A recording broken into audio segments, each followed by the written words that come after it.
Specialized knowledge. Personal experiences or observations. The fourth step toward riches. There are two kinds of knowledge. One is general, the other is specialized.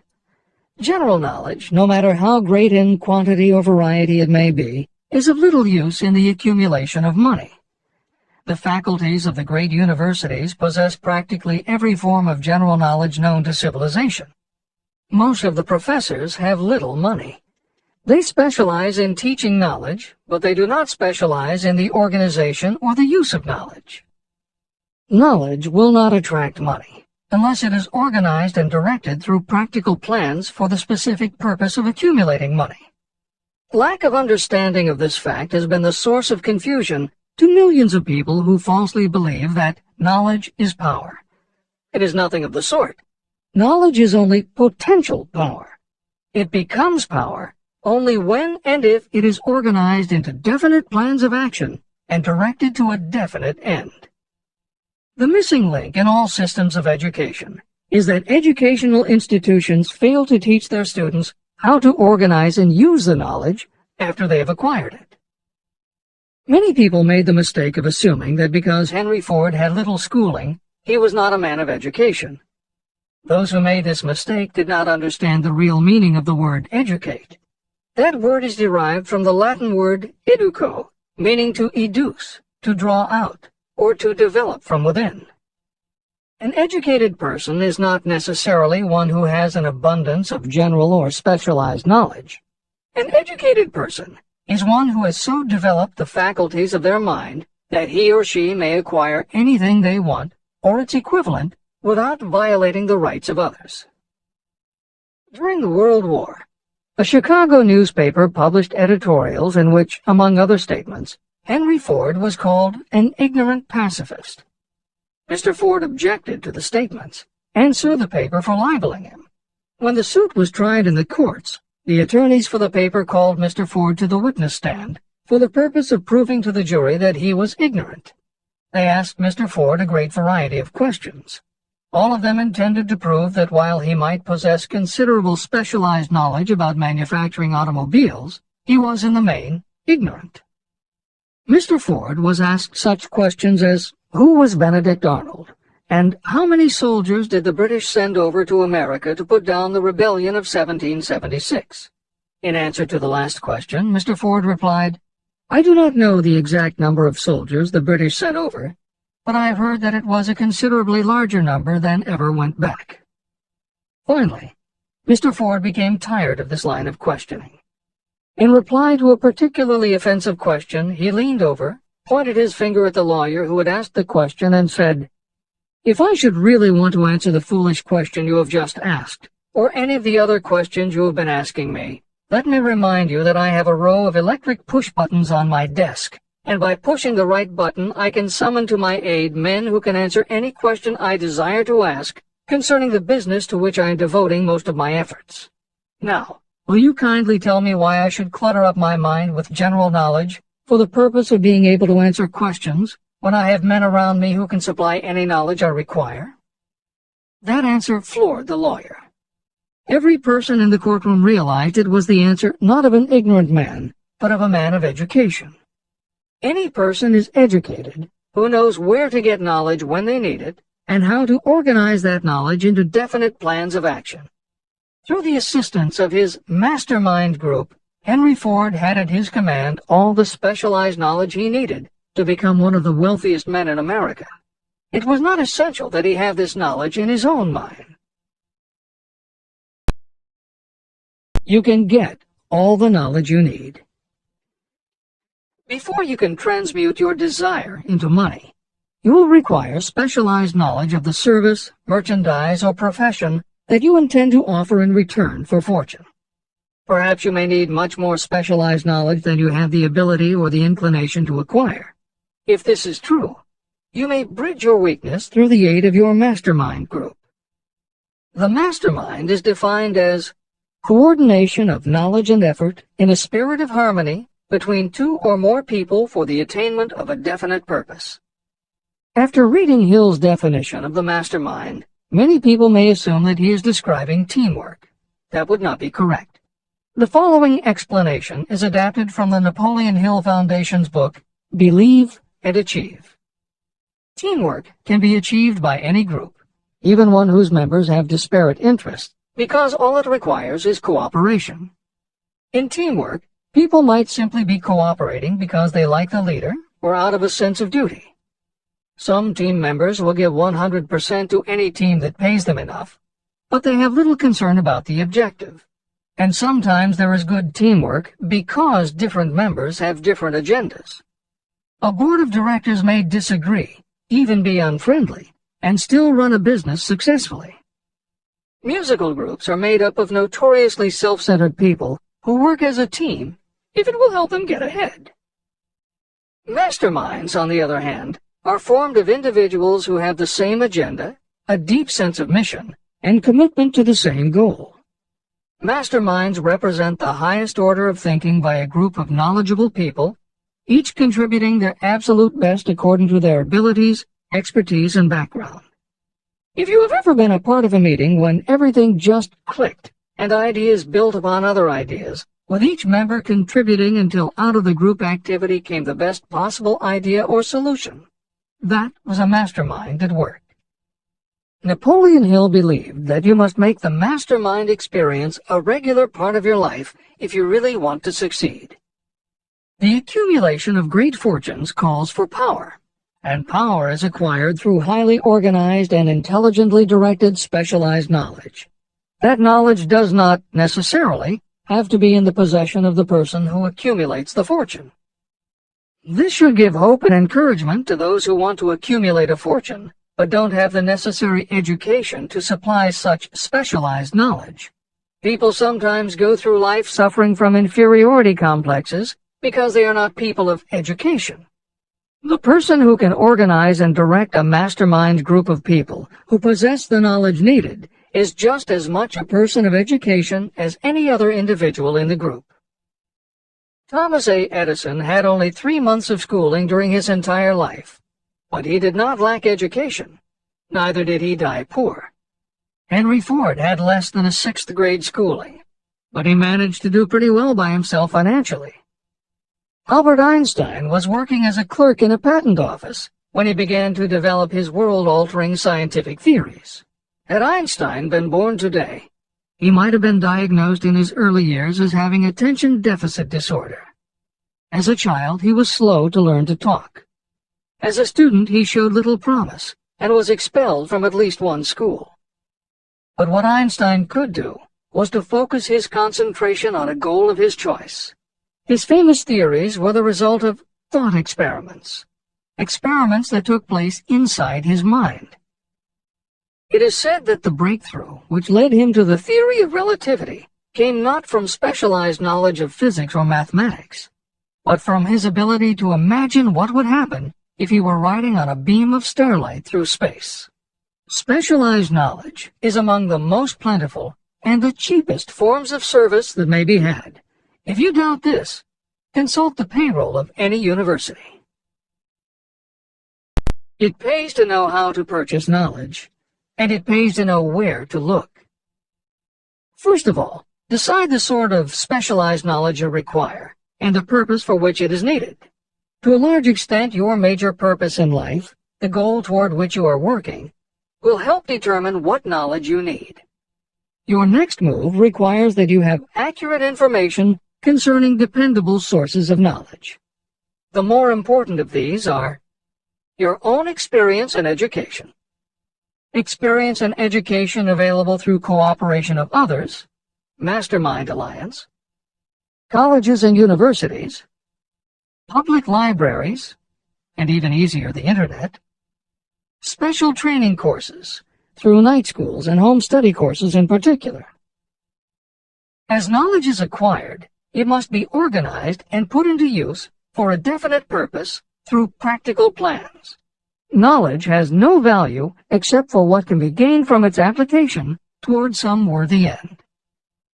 Successful people never stop acquiring specialized knowledge related to their major purpose, business, or profession. Those who are not successful usually make the mistake of believing that the knowledge acquiring period ends when you finish school. The truth is that schools do little more than teach you how to acquire practical knowledge. At this point in the original edition of Think and Grow Rich, Napoleon Hill included a newspaper story about education and job opportunities. Although the contemporary job market has changed considerably, the author of the article, Robert Moore, Director of Placements at Columbia University, made some comments that are perfectly aligned with the philosophy of Think and Grow Rich, and are still holding true today. One such comment was, "The man who has been active on the campus, whose personality is such that he gets along with all kinds of people, and who has done an adequate job with his studies, has a most decided edge over the strictly academic student." One of the largest industrial companies, the leader in its field, in writing to Mr. Moore concerning prospective seniors at the college said, "We emphasize qualities of character, intelligence, and personality far more than specific educational background." Although few would argue that education is valuable, as Moore implies above and as Hill noted earlier about Edison, Ford, and Einstein, academic accomplishment has never been a sure indicator of success. The October 27, 2003 issue of Time magazine made a similar point in their cover story about the changes being made in the SAT exam. Although the article's primary focus is on the efforts to make the SAT less biased, it also notes that recent research indicates that neither the SAT nor IQ tests have proven to be very reliable predictors of future real-world achievement. In his best-selling book, Emotional Intelligence, author Daniel Goleman has created a persuasive argument that the way in which a person handles themselves and their relationships, which he calls emotional intelligence, or EI, is a much better indicator than IQ in predicting whether a person will be successful in life. In his later books, Working with Emotional Intelligence and Primal Leadership, Goleman applies his theory to the workplace, focusing on emotional intelligence leadership techniques and comparing corporate managers' EI with their IQ to analyze which has the greatest positive effect on the financial bottom line. Daniel Goleman's theories have caused some significant changes within educational circles and among management theorists, but their greatest impact has been on individuals who have gone through life intimidated because they believe they aren't smart enough. For them, Goleman's books offer convincing evidence that although they may not have conventional education, their natural abilities and interpersonal skills can be far more important in achieving success. One of the most reliable and practical sources of knowledge available to those who need specialized schooling are night schools, extension courses, and seminars. The correspondence schools give specialized training anywhere the U.S. mails go, or via the Internet. One advantage of home study training is the flexibility of the study program, which permits you to study during spare time. Another advantage of home study training, if the school is carefully chosen, is that most courses offer some method of personal consultation, which can be of priceless value to those needing specialized knowledge. No matter where you live, you can share the benefits. A lesson from a collection agency. Anything acquired without effort and without cost is generally unappreciated and often discredited. Perhaps this is why we get so little from our marvelous opportunity in public schools. The self-discipline you will learn from a program of specialized study can make up for the wasted opportunity when knowledge was available without cost. Being asked to pay, whether you make good grades or poor, has the effect of causing you to follow through with the course when you would otherwise drop it. I learned this from experience when I enrolled for a home study course in advertising. After completing 8 or 10 lessons, I stopped studying. But the school did not stop sending me bills. In fact, they insisted upon payment, whether I kept up my studies or not. I decided that if I had to pay for the course, which I had legally obligated myself to do, I should complete the lessons and get my money's worth. Correspondence schools are well-organized businesses. At the time, I felt that their collection system was somewhat too well-organized, but I learned later in life that it was a valuable part of my education. The truth is that their collection department constituted the very finest sort of training on decision-making, promptness, and the habit of finishing what you begin. The collection system that forced me to finish the course turned out to be worth much in the form of money earned. The road to specialized knowledge. We have in this country what is said to be the greatest public school system in the world. One of the strange things about human beings is that they value only that which has a price. The free schools of America and the free public libraries do not impress people because they are free. This is the major reason why so many people find it necessary to acquire additional training after they finish school and go to work. It is also one of the major reasons why employers give greater consideration to employees who take specialized training courses. They have learned that those who have the ambition to give up a part of their spare time to studying at home have in them those qualities that make for leadership. There is one weakness in people for which there is no remedy. It is the universal weakness of lack of ambition. People who give up some of their spare time to take courses seldom remain at the bottom very long. By taking such courses, they open the way for the upward climb, remove many obstacles from their path, and attract the interest of those who have the power to help them. The home study method of training is especially suited to people who have already started working. They often find that after having left school, they still need additional specialized knowledge, but cannot spare the time to go back to school. Stuart Austin Weir was a construction engineer. He followed this line of work until the Depression hit and severely limited the construction business. He took inventory of himself and decided to change his profession to law. He went back to school and took special courses to prepare himself as a corporation lawyer. He completed his training, passed the bar examination, and quickly built a lucrative law practice as a patent attorney. Just to keep the record straight, and to anticipate the excuses of those who will say, "I couldn't go to school because I have a family to support," or "I'm too old," I will add that Mr. Weir was past 40 and married when he went back to school.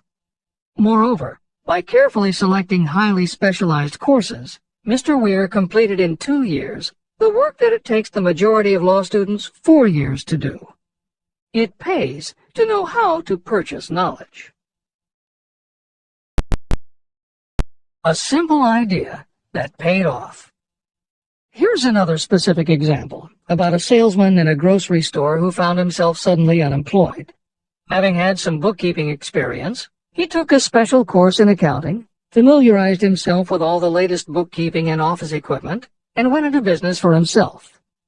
Starting with a grocer for whom he had formerly worked, he made contracts with more than 100 small merchants to keep their books at a very nominal monthly fee. His idea was so practical that he soon found it necessary to set up a portable accounting office in a light delivery truck. He now has a fleet of these bookkeeping offices on wheels. He employs a large staff of assistants who provide small merchants with accounting services equal to the best that money can buy at very nominal cost. Specialized knowledge plus imagination were the ingredients that went into this unique and successful business. Last year, the owner of that business paid income taxes of almost 10 times as much as was paid by the grocery store that fired him. It would be impossible to write a contemporary book about success without including the story of Bill Gates. And although the connection between the world's wealthiest man and Hill's story about a man who started a mobile accounting business may not be immediately obvious, the fact is that this is a very apt place to include the story of Microsoft. Just as with the mobile accountant, the two defining characteristics of Bill Gates' success are specialized knowledge and imagination.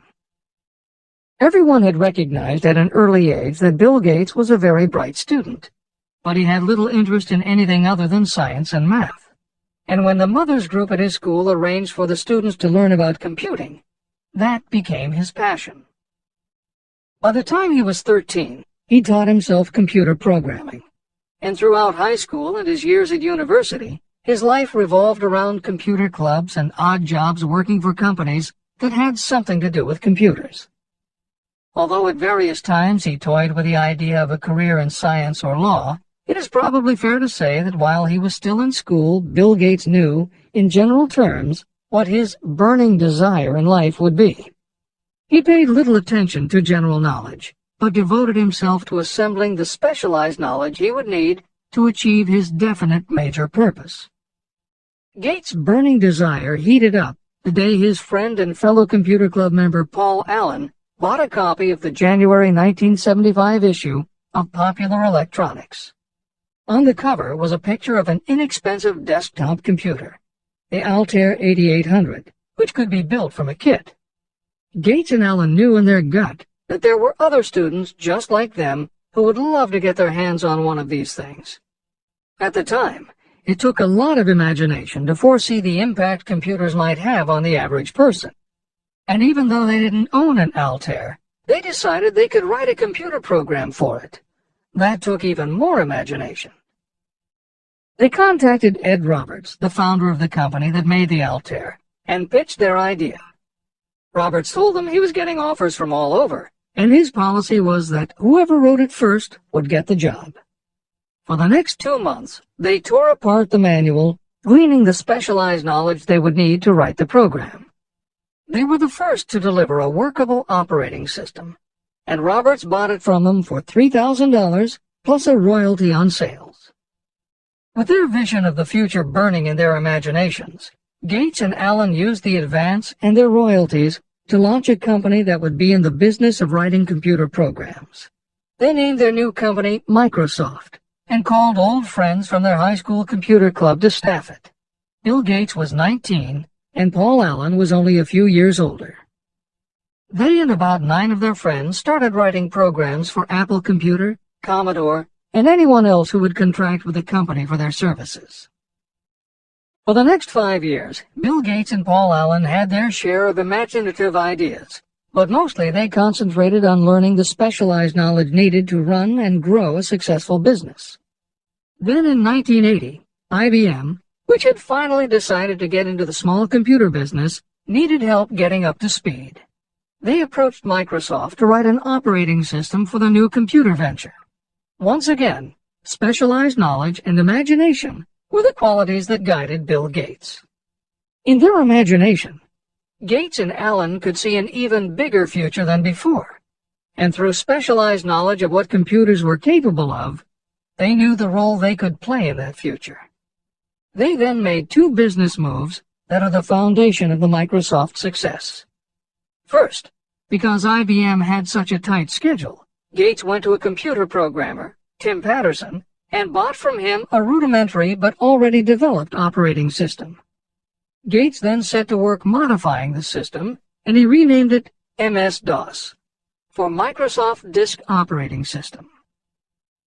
The other move that was crucial to their success was the negotiation with IBM. They started from the position that they would not sell an operating system to IBM. What they would do was license the system to IBM in exchange for a royalty on every copy sold with an IBM computer. And it would not be an exclusive license, which meant that Microsoft could also license the system to other computer companies. If you were to continue to track the history of Microsoft, you would find those same qualities: a burning desire, an idea, specialized knowledge, and imagination behind each move Bill Gates made and continues to make, just as they were behind the success of the man who started the mobile accounting business.